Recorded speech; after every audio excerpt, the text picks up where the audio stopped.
Pai querido e amado, toma tua serva nas tuas mãos, Senhor, abençoa, meu Deus, supra as necessidades dela, seu lar, sua casa, sua família, meu Deus, usa ela, Pai, fala conosco, meu Pai, libera as bênçãos do céu nesta manhã, através da tua palavra, Senhor, nas nossas vidas, em nome de Jesus. Amém. Amém. Paz do Senhor, bom dia. Hoje nós vamos falar exatamente sobre as promessas de Deus, né? Que o louvor primeiro foi firme nas promessas de Deus. E Moisés, quando ele recebe a direção de Deus para conduzir aquele grande povo, ele já estava findando seus dias na terra e ele faz um cântico.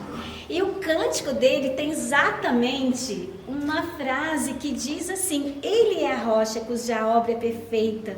Deus é a verdade, não há nele injustiça. E essa verdade é que nos faz crer nas promessas dele, infalíveis. E o texto está em Deuteronômio 32. Deuteronômio 32 é a palavra de Deus que nós vamos meditar um pouco hoje. 32, qual? É no início, versículo 1. Então, diz assim a palavra de Deus: Inclinai ouvidos, ó céus, e falarei, e ouça a terra as palavras da minha boca. Goteje a minha doutrina como a chuva, destile a minha palavra como o orvalho, como chuvisco sobre a erva e como gotas de água sobre a relva. Porque apregoarei o nome do Senhor, engrandecei o nosso Deus. Ele é a rocha, cuja obra é perfeita, porque todos os seus caminhos são justos. Deus é a verdade, e não há nele injustiça. Justo e reto ele é. Nós vamos meditar exatamente sobre o nome de Deus. Quem é Deus? O que ele representa para você? Então, a palavra El vem do hebraico e traduz ideia de Senhor. Quando Deus aparece a Abraão, ele se aparece como El Shaddai, o Todo-Poderoso. Mas quando ele se aparece a Moisés, ele não se aparece mais com este nome. Ele diz: diga ao povo de Israel que eu sou. Quando Moisés começa a se angustiar na sua alma e diz para Deus, no meio daquela sarça ardente que não se consumia, ele disse: quem eu vou dizer que tu és para Faraó? Por que Moisés fez essa pergunta? Porque na cultura cananeia, El também era um deus pagão e que significava Senhor. Só que na cultura cananeia, Senhor era o Deus supremo e que precisava de outros deuses para fazer a sua tarefa divina. Mas Deus vem para Moisés e diz: olha, Moisés, não preciso de nome. Eu sou o que sou. E eu sou aquele que criou o universo. Eu sou aquele que com uma palavra fez tudo existir. Para os cananeus, quando os adoradores conheciam o nome do Deus, conheciam a divindade, porque eles tinham muitos, era como se os adoradores fossem ter influência naquele Deus. Aquele Deus pagão seria influenciado pelos adoradores e ele estaria como que vendido na mão dos adoradores. Mas Deus vem e diz assim: olha, em mim não há nenhuma injustiça, eu sou reto, eu sou a rocha, eu sou imutável, eu sou o que sou, basta. E Moisés então, com essa palavra, ele conduz todo aquele povo e já findando os seus dias, Moisés faz um cântico. E a chave desse cântico é exatamente o nome de Deus. Moisés diz assim: porque apregoarei o nome do Senhor, engrandecei o nosso Deus, Ele é a rocha, cuja obra é perfeita, porque todos os seus caminhos justos são. Deus é a verdade e não há injustiça. Moisés já havia experimentado milagres assim, incontáveis, mas ele já estava próximo a ir para a eternidade, e ele chama toda a atenção daquele povo para dizer: olha, existem deuses pagãos, mas o nosso Deus ele é imutável, ele é infalível. As suas promessas são totalmente cumpridas. A fidelidade dele é inquestionável. Ele não precisa de deuses inferiores para comandar o universo. Êxodo 6:3. E eu apareci a Abraão, a Isaque e a Jacó como Deus Todo-Poderoso, mas pelo meu nome, o Senhor, não lhes fui perfeitamente conhecido. Deus conversando com Moisés, para dizer, olha, naquele tempo, o meu nome como Todo-Poderoso foi necessário, mas hoje, eu só me apresento como o Eu Sou. E o El, que para os cananeus era o Deus Supremo, o nosso Deus não precisava de nenhum tipo de ajuda. E infelizmente hoje, foi entrando um sincretismo no cristianismo, e nós vemos que algumas denominações cristãs, elas precisam de ajuda para que Deus venha fazer o seu trabalho. Precisa de quem? Alguém que abençoe os casamentos, alguém que abençoe o trabalho, alguém que abençoe algum tipo de áreas da nossa vida.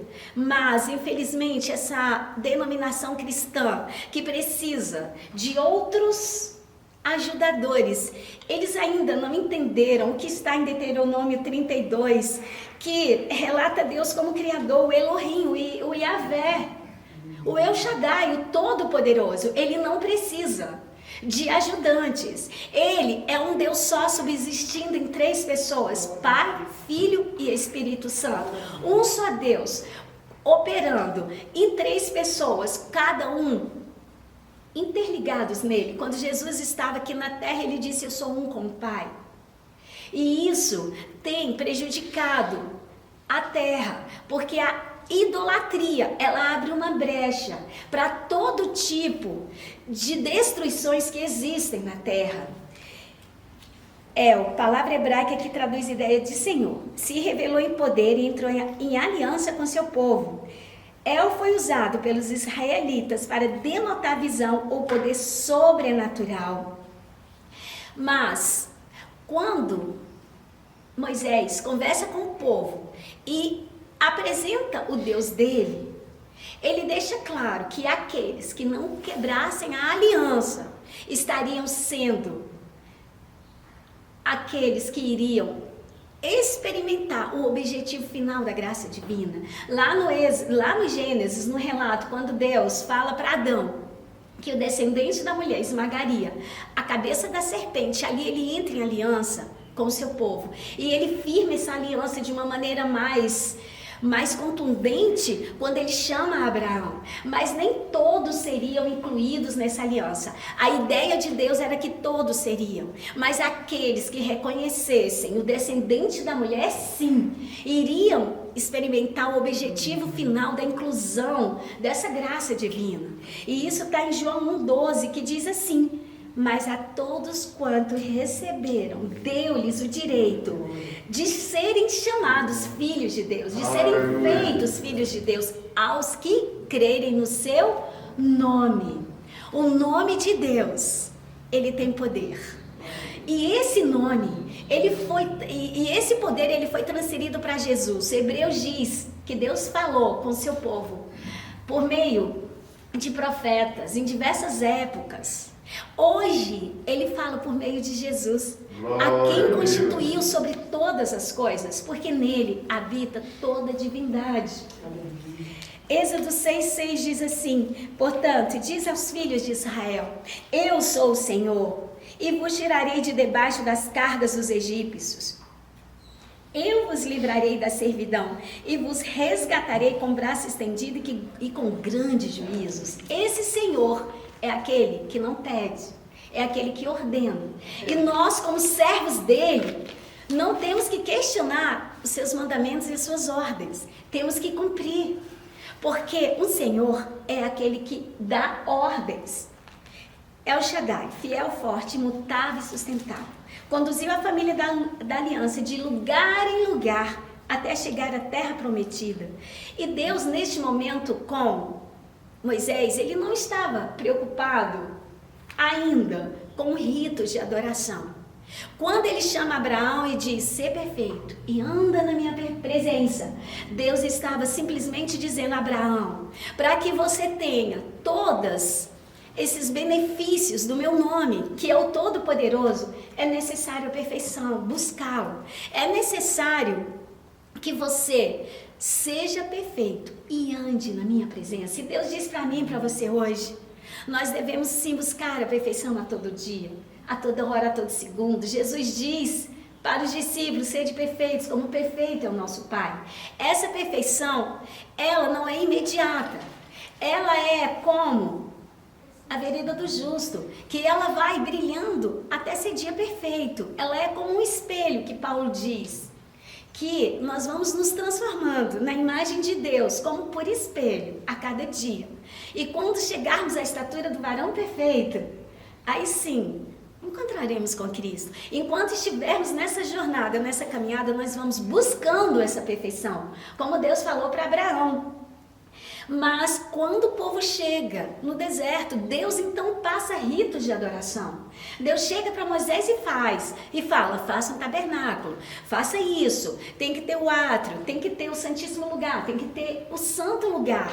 E cada rito de adoração apontava para Jesus. Quando Jesus vem e cumpre a lei em forma de ordenança no Calvário, toda aquela antiga aliança se cumpre na nova.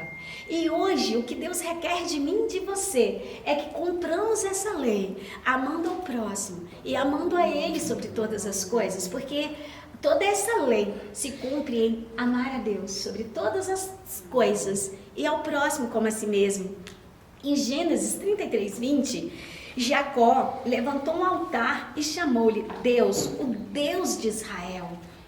Jacó já tinha internalizado aquela herança do pai dele, que era da continuidade, a aliança que Deus fez para incluir todos, toda a geração, todas as nações na graça divina. E olha só, Isaías 43:13, ainda antes que houvesse dia eu sou, e ninguém há que possa fazer escapar das minhas mãos, operando Deus, quem impedirá? Esse El Shaddai, esse Yahvé, ele não precisa de ajudantes, como algumas denominações cristãs fazem. Não, ele é o Todo-Poderoso. Ele contou sim com a humanidade para que desse continuidade ao trabalho que Jesus veio fazer, de evangelismo, de cura. Ele conta comigo e com você hoje, para que por meio da excelência do poder dele, que desce sobre nós, que somos vasos de barro, nós possamos dar continuidade ao trabalho que Jesus fez. E ele conta comigo e com você, para levar este nome todo poderoso, para pregoar o nome dele, para engrandecer o nome dele. E quando nós atribuímos a glória de tudo que acontece com nós, conosco a Deus, nós estamos elegendo este El Shaddai como nosso Deus. E ele diz para mim e para você hoje, conte com a ajuda dele. Porque sozinhos nós não podemos caminhar neste mundo que jaz no maligno e que geme, esperando o dia da recriação. E olha só, acreditava-se, no mundo antigo, que conhecer o caráter e atributo dos deuses pagãos permitia que os adoradores manipulassem ou influenciassem as deidades. É por isso que Deus, quando compareceu a Moisés, ele disse, não precisa do meu nome, eu sou. Ninguém vai me manipular, porque Deus conhece a fraqueza da humanidade. Se ele tivesse se revelado a Moisés com um nome, com certeza o paganismo estava tão forte no Egito que o povo de Israel poderia se perder. E Deus diz para mim e para você hoje, nesta manhã, você tem crido nesse nome de poder? Você tem crido nas promessas dele? Tem ficado firme nas promessas? Porque nesse mundo nós somos algemados sim por um peso, como foi cantado também no louvor. Os pesos das portas abertas para o reino da maldade, porque não somos nós que abrimos, nós somos santos lutando contra o pecado. Essas brechas, elas são abertas por religiões satânicas que invocam deuses pagãos e que abrem uma brecha para que o mal entre. E nós mesmo lutando contra este pecado, nós não estamos livres de sermos atingidos, não. Temos aí o exemplo de Daniel. Ele orava 3 vezes ao dia. Mesmo assim, ele foi levado cativo para a Babilônia. Ele pagou um alto preço, mas na Babilônia ele foi livre.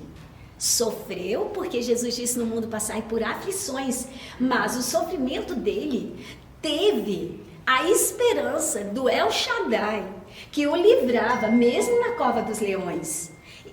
Êxodo 3:13. Então disse Moisés a Deus: eis que, quando eu for aos filhos de Israel e lhe disser: o Deus de vossos pais me enviou a vós, e eles me disseram: qual é o seu nome? Que lhes direis? E disse Deus a Moisés: eu sou o que sou. Disse mais: assim dirás aos filhos de Israel: eu sou, me enviou a vós. Deus garantiu a Moisés, na visão da sarça ardente, que ele era sim o El Shaddai, que mesmo sem revelar o seu nome, o povo do Egito iria sim liberar tudo que Deus havia dito a Moisés. Porque quando Moisés sai de lá, o próprio Espírito do vivo Deus colocou no coração de cada um para abençoar aquele povo. Eles saíram com tudo, nenhuma unha ficou no Egito, e eles ainda saíram com despojo muito grande. Agora, os deuses pagãos não têm relato de que eles participaram da criação, mas o próprio Deus, no relato do Gênesis, diz que era o Pai, o Filho e o Espírito. Quando eles estavam ali: façamos o homem à nossa imagem e semelhança. Êxodo 3,15 diz assim: e Deus disse a Moisés: assim dirás aos filhos de Israel: o Senhor vosso Deus de vossos pais, o Deus de Abraão, o Deus de Isaque, o Deus de Jacó, me enviou a vós. Este é o meu nome eternamente, e este é o meu memorial de geração em geração. Nós não precisamos de mais nada, nós não precisamos de tomar posse de mais nada, a não ser deste nome que é grande, a não ser do poder que está no nome de Jesus. Porque quando Jesus vem, ele diz: batizai em meu nome, curai em meu nome, expulsai demônios em meu nome. E hoje Deus diz para mim e para você: esse poder do El Shaddai, que operou desde a criação do mundo, ele está em mim e você hoje. E ele diz: você tem autoridade sobre os demônios, você tem autoridade sobre as trevas, você tem autoridade de expulsar uma enfermidade, você tem autoridade de apregoar o nome do Senhor. E as castas de demônios que operam nas nações, elas devem obedecer este nome. Yavé é um tetagrama que significa Senhor, Jeová e Yavé. E Adão conheceu ele por este nome. Quando Deus vinha e chamava Adão na viração do dia, Deus se apresentou como Yavé, 4 letras no hebraico, e que dava a Adão a certeza do cuidado, da provisão, até que houve uma brecha. A serpente entrou, enganou Eva, e todo o pecado entrou por meio de um homem só. Mas a Bíblia garante que por meio de um homem entrou o pecado, mas por meio de um homem, a graça anunciada lá no relato da criação, ela continua, e ela quer incluir todas as nações, porque Deus não tem prazer na morte do ímpio. Ele quer que todos se convertam, e ele chama a mim e a você hoje a apregoar o nome do Senhor, a levar esse El Shaddai, a levar este Yavé a todas as nações. Como que nós vamos a todas as nações? Por meio da intercessão. Quando nós oramos por um país, nós estamos ali apregoando o nome do Senhor, porque o reino espiritual, ele é invisível, e ele se materializa no físico, mas para isso é necessário que nós venhamos apregoar o nome do Senhor. Êxodo 6. Então disse o Senhor a Moisés: agora verás o que hei de fazer a Faraó, porque por uma mão poderosa os deixará ir, sim, por uma mão poderosa os lançará de sua terra. Falou mais Deus a Moisés e disse: eu sou o Senhor, e eu apareci a Abraão, a Isaque e a Jacó como Deus Todo-Poderoso, mas pelo meu nome o Senhor não lhes foi perfeitamente conhecido. Senhor vem do grego Kyrios e traduz ideia de poder, de autoridade, aquele que possui autoridade suprema. No Novo Testamento, a palavra Kyrios substitui a palavra El, do hebraico. E esse Kyrios, ele está em Jesus, a quem Deus constituiu sobre todas as coisas. em quem os tesouros da sabedoria e do conhecimento estão nele. E ele diz para mim e para você: busque a sabedoria, mas não a sabedoria desta terra. Busque a sabedoria dos conhecimentos e dos tesouros que estão neles. Porque com essa sabedoria espiritual, nós podemos apregoar o nome do Senhor. E as nações poderão ser impactadas com este nome poderoso. Porque quanto mais o nome do Senhor é apregoado, quanto mais o El Shaddai está sendo introduzido nas famílias, e essas famílias estão sendo incluídas na graça divina, para que experimentem o benefício final, que é a salvação, menos sofrimento há no mundo. Deuteronômio 32:39 diz assim: é a afirmação da incomparabilidade de Deus.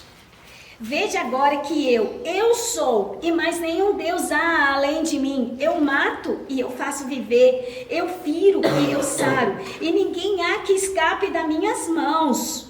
Deus sozinho controla todas as coisas. Deus sozinho, subsistindo em 3 pessoas, Pai, Filho e Espírito Santo, controla o universo, criou o universo e o mantém sustentado pelo poder da sua mão. Os hebreus eram os únicos no mundo antigo que criam um só Deus. Quando Deus chama Moisés e dá aquela imagem da sarça ardente, neste tempo, milhares de deuses eram adorados. E é por isso que Deus chama a atenção de Moisés, para que não tivesse o nome, para que não fizesse imagem nenhuma, imagem de escultura, de nada que há no céu, de nada que há na terra.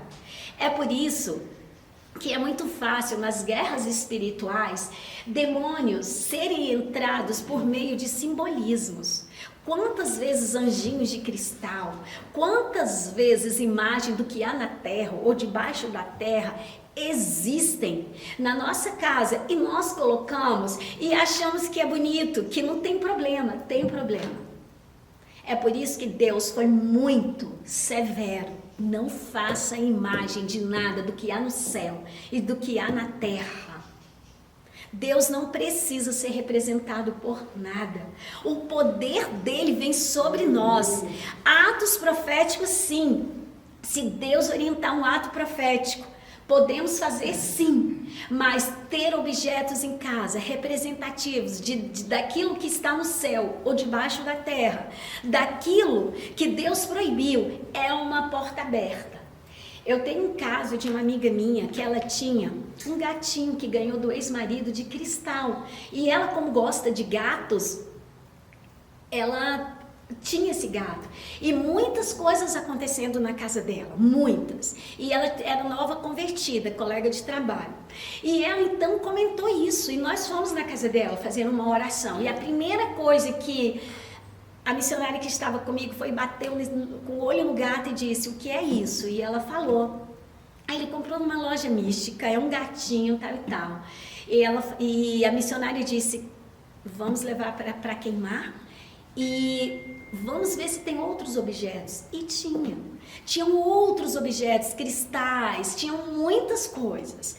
E aí, quando foi feita a limpeza espiritual, a casa dela começou a ter paz. É claro que essa limpeza espiritual, ela não é instantânea de um momento só, é um processo. Toda libertação espiritual, ela exige um processo. Porque aquele objeto, enquanto ele esteve ali, ele produziu um mal. Mas desde uma vez em que ele foi revelado, ele foi tirado, ele parou de produzir o mal. Mas o mal produzido até aquele momento, ele teve que ser tirado com o nome de Deus, que é todo poderoso, com o El Shaddai, por meio de jejum e de oração. Porque quando Jesus diz: se com a tua boca confessares que, Paulo escrevendo, que Jesus é o Senhor e Ele ressuscitou dos mortos, serás salvo. Essa salvação, ela traz benefícios aqui na terra. E Senhor é aquele que manda, é o El Shaddai. Esse El, do Deus da antiga aliança, ele foi transferido para Jesus. E Jesus, quando entra na casa, o mal que foi produzido até ali, ele vai saindo, mas ele exige um tempo. Porque Deus criou o mundo em 7 dias. Há um tempo para todas as coisas. Daniel esperou 21 dias para que o principado da Pérsia fosse vencido, e Gabriel descesse e entregasse a bênção. E se Daniel tivesse, estou jejuando há 20 dias e nada acontece, o mal já tinha entrado, porque o povo na época de Daniel, lá na Babilônia, eles adoravam deuses pagãos. Então o mal tinha entrado que atingiu todo mundo, até os inocentes, até os que cultuavam El Shaddai. E ali teve um tempo, Daniel precisou de 21 dias. Então muitas vezes na nossa casa tem alguma porta aberta, mas que quando Deus revela, precisa continuar invocando o nome desse Deus Todo-Poderoso para a limpeza espiritual acontecer. E Deus diz para mim e para você, quem é que está na sua casa? Qual é o nome que está sendo apregoado? Tem brechas na sua casa, como objetos representativos de paganismo? Tem algo na sua casa que você recebe de presente e que Deus quer que você faça uma limpeza espiritual e apregoe o nome do Senhor? Porque olha o que diz Deuteronômio 32, porque apregoarei o nome do Senhor. Engrandecei o nosso Deus, Ele é a rocha, cuja obra é perfeita, porque todos os seus caminhos justos são. Deus é a verdade, não há nele injustiça, reto é. E essa vida abundante que Jesus disse, ela é baseada na obra perfeita de Deus. E essa obra perfeita, Ele é a rocha. O que significa rocha? Vem do hebraico tsur, simboliza a força eterna e a imutabilidade de Deus. E Ele é a verdade. Ele é verdadeiro e infalível nas suas promessas e palavras. E esse cântico de Moisés, o cerne desse cântico está exatamente apregoado o nome do Senhor. Muitas vezes na nossa casa, que eu quero dizer, não é só a nossa casa que nós habitamos, não. É a casa da nossa família. Porque quando Deus diz, crede no Senhor e serás salvo, tu e tua casa, é toda parentela, toda família. Então muitas vezes na nossa família precisa apregoar o nome do Senhor para que haja libertação. E é necessário todo esse conhecimento para que nós venhamos fechar todas as brechas abertas por paganismo. Porque muitas vezes nós estamos apregoando o nome do Senhor, mas há algum objeto na nossa casa que apregoa alguma coisa relacionada a deuses pagãos. E nós temos que ser muito criteriosos em que botar na nossa casa. Minha amiga, crente, profeta de Deus, foi para a Grécia e trouxe uma deusa sem braço. E eu falei, e aí, se Deus me incomodando, vai na casa. Eu falei, ela me mostrou o apartamento dela que ela tinha reformado. Eu falei, o que é isso? Ela é uma obra de arte da Grécia. Eu falei, você sabia que isso aqui é Artemis, que Paulo falou, sem braço? Ela tinha caído, irmãos, tinha ficado 60 dias. O braço dela desligou e não podia engessar. Ela ficou 60 dias deitada, sem poder mexer para voltar o braço. Eu falei assim, você sabia que isso daqui pode ter sido a brecha? Ela, lá é mesmo, ela não tem braço. Aí eu falei assim, você apregou o nome do Senhor na sua casa. Você louva, ela é uma profeta de Deus, você louva tudo, mas por um deslize. Mas isso é cultura, eu fiz história. Eu falei assim, tudo que é perfeito, tudo que é louvável, se alguma virtude há, isso sim ocupa o vosso pensamento. A cultura e a arte tem que passar pelo filtro do tudo que é perfeito, tudo que traz virtude. Isso trouxe virtude? Não. Então essa arte você não traz para sua casa. Então, irmãos, nós achamos que paganismo não existe hoje nos nossos meios. Existe. Um objeto de arte, ele pode entrar como um deus pagão na sua casa. E então nós fomos ao monte, quebramos essa escultura lá.